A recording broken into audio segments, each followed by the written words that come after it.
ആരൊക്കെ എതിർത്താലും ഈ ബന്ധത്തിൽ നിന്ന് പിന്തിരിയുന്ന പ്രശ്നമേ ഇല്ലെന്ന്. ഷീലയുടെ മനസ്സും ഏതാണ്ട് ഇതൊക്കെ തന്നെയാ.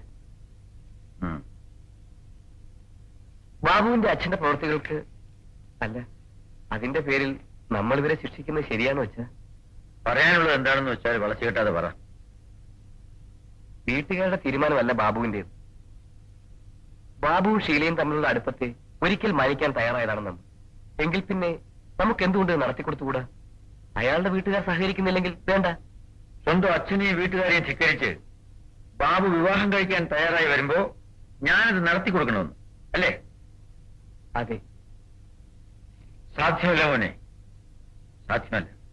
അച്ഛൻ നടത്തിക്കൊടുത്തില്ലെങ്കിലും ഒന്നിക്കാനുള്ള ഒരു തീരുമാനമെങ്കിലും അത് അവരുടെ ഇഷ്ടം.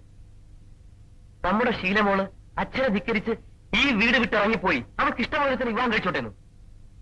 നിയമത്തിന്റെ മുന്നിൽ അവൾ പ്രായപൂർത്തിയായ ഒരു പെണ്ണാണ്. സ്വന്തം ജീവിതത്തെപ്പറ്റി തീരുമാനമെടുക്കാൻ അവൾക്ക് അവകാശമുണ്ട്. അത് തടയാൻ എനിക്കോ നിനക്കോ അധികാരമില്ല. അത് അവളുടെ ഇഷ്ടമാണ്. അച്ഛന്റെ ഈ കടുപിടുത്തമാണ് എനിക്ക് മനസ്സിലാകാത്തത്.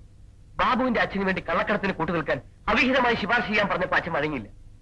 അതെനിക്ക് മനസ്സിലാവും. അച്ഛനോട് എനിക്ക് ബഹുമാനം തോന്നി. പക്ഷെ ഇവിടെ ഇത് ആദർശമല്ല അച്ഛാ, വെറും ദുശാഠ്യമാണ്.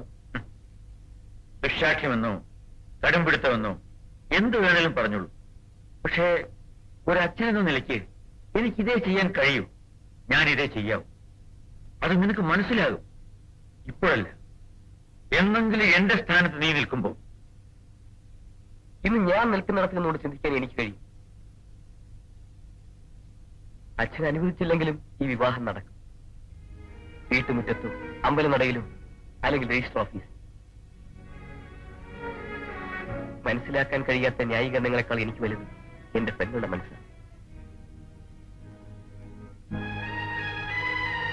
രജിസ്റ്റർ ഓഫീസിൽ ചിലപ്പോൾ സാക്ഷി ഒപ്പിടുക ഞാനായിരിക്കും.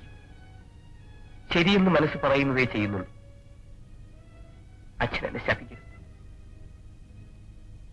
മോനെ ശേഖരൻകുട്ടി, എന്റെ ശരികൾ അന്ധമായി അനുകരിക്കാനോ അനുസരിക്കാനോ അല്ലല്ലോ നീ ഇത്രയും പഠിച്ചതും വളർന്നതും.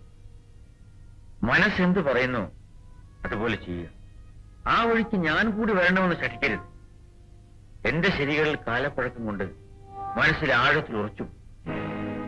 വഴി മാറി നടക്കാൻ ഇനി വയ്യ.